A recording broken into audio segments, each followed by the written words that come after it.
Fatos e Mistérios.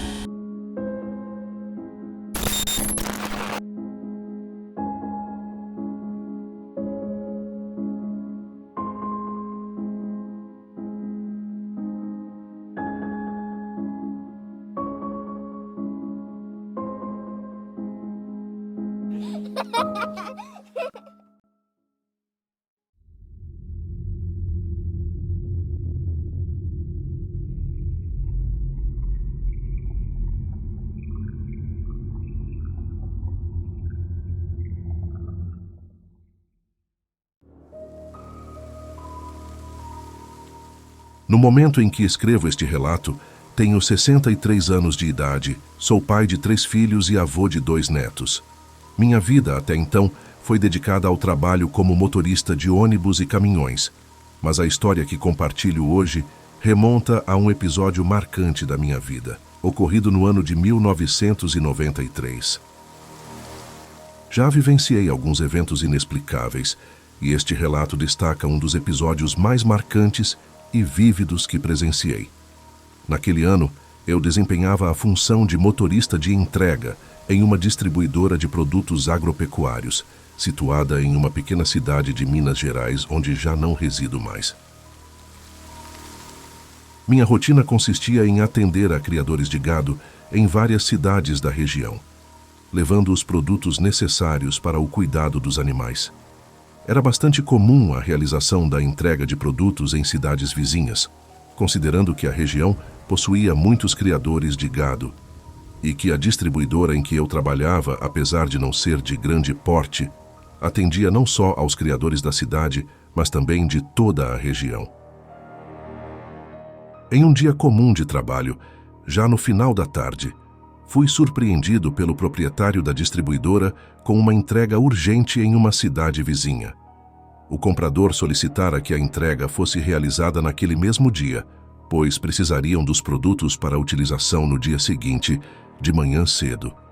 Um funcionário da fazenda me acompanharia no caminhão para me indicar o caminho. Não era comum que realizássemos entregas no período da noite, mas também não era a primeira vez que eu faria entrega naquele horário. Considerando o tempo que levaríamos para carregar o caminhão, o tempo da viagem e a descarga no local da entrega, que seria feita pelos trabalhadores da fazenda, decidi que não retornaria para casa naquele mesmo dia, pois não queria me submeter aos perigos de dirigir naquela estrada à noite, depois de um dia intenso de trabalho. Acompanhado do funcionário da fazenda, parti em meu caminhão. No caminho passei em minha casa, que era próxima, e avisei a minha esposa sobre a entrega que iria fazer e que, devido à distância, voltaria somente para casa no dia seguinte, bem cedo, para evitar que ela tivesse qualquer preocupação. Chegamos ao nosso destino por volta das 9 horas da noite, após pouco mais de 3 horas de viagem, realizada em uma estrada de terra ruim, escura e em uma área isolada. Se eu não tivesse sido guiado pelo funcionário da fazenda, dificilmente conseguiria chegar naquele lugar sozinho durante a noite. A carga foi desembarcada e estacionei o caminhão debaixo de uma árvore grande, ao lado da casa do capataz, onde eu pretendia passar a noite. A fazenda era localizada em uma área bem afastada da cidade e estava envolta por uma atmosfera silenciosa, e a escuridão da noite apenas aumentava a sensação de isolamento. Na casa do capataz me foi oferecida alimentação e depois nos pusemos a conversar na varanda de sua casa enquanto fumávamos um cigarro.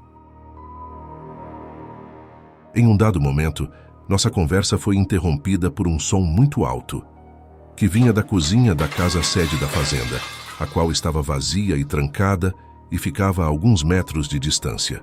O som parecia com o de várias panelas sendo derrubadas no chão. O capataz pediu à sua esposa que pegasse a chave da casa para que ele verificasse o que havia acontecido.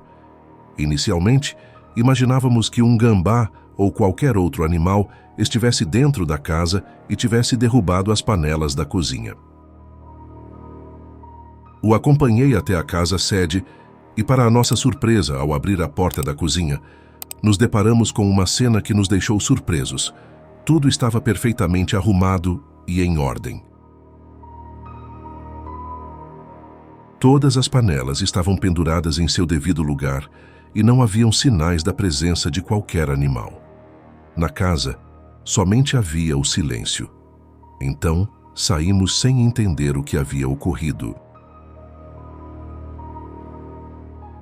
Intrigados, retornamos à varanda da casa do capataz, onde alguns minutos depois, em meio à nossa conversa retomada, fomos novamente interrompidos pelo mesmo som, outra vez vindo da cozinha da casa principal da fazenda.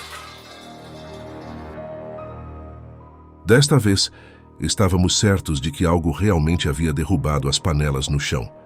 Para o nosso espanto, pela segunda vez, constatamos que nada havia fora do lugar, fato que nos deixou ainda mais confusos. Neste momento, um arrepio percorreu minha espinha.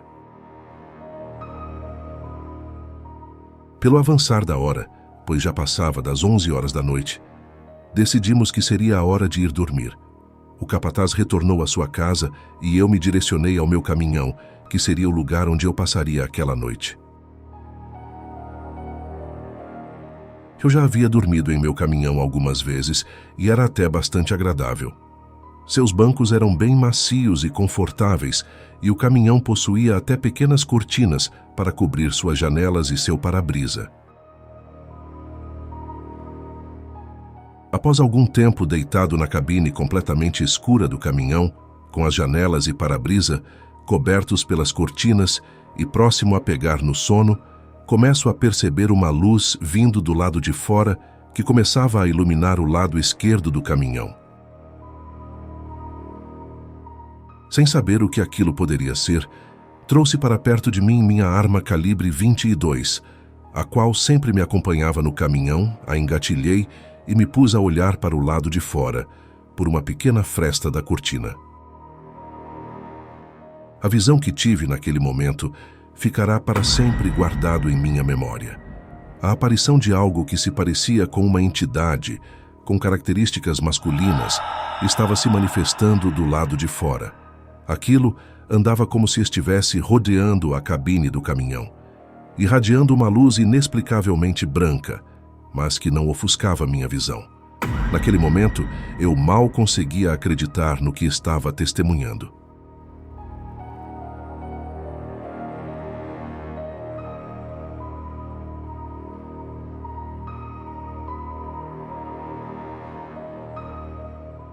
Em um certo momento, percebi que aquilo olhou diretamente para mim, e uma sensação de temor fez com que todo o meu corpo começasse a formigar. Me afastei da janela e me pus a imaginar que a qualquer momento aquela aparição se apresentaria ali ao meu lado, dentro do caminhão. Momento em que me pus a rezar na intenção de que isso fizesse aquilo desaparecer. Ainda podia ver a luz em movimento do lado de fora, se deslocando para a lateral direita da cabine do caminhão, até que, de repente, aquela luz de fora cessou. Ao verificar novamente pela fresta da cortina, não havia mais nada lá fora. Não pensei duas vezes. Toda a sensação de cansaço que tinha por ter trabalhado o dia inteiro e pela longa viagem que havia feito até aquela fazenda foram substituídas pela vontade de sair o mais rápido possível dali. Ainda tomado por uma sensação de terror, liguei o caminhão e me pus a dirigir, com medo de que aquela coisa, a qualquer momento, voltasse a aparecer e me perseguisse, me causando algum mal.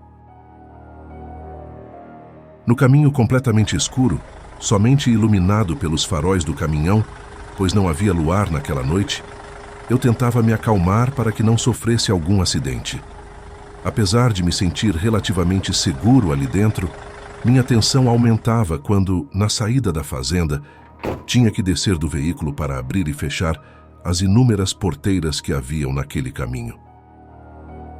Após alcançar a estrada principal e sair da área da fazenda, fui aos poucos me acalmando.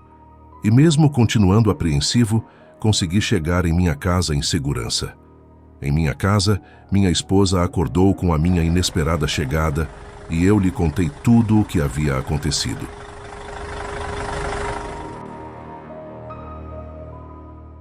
atônita.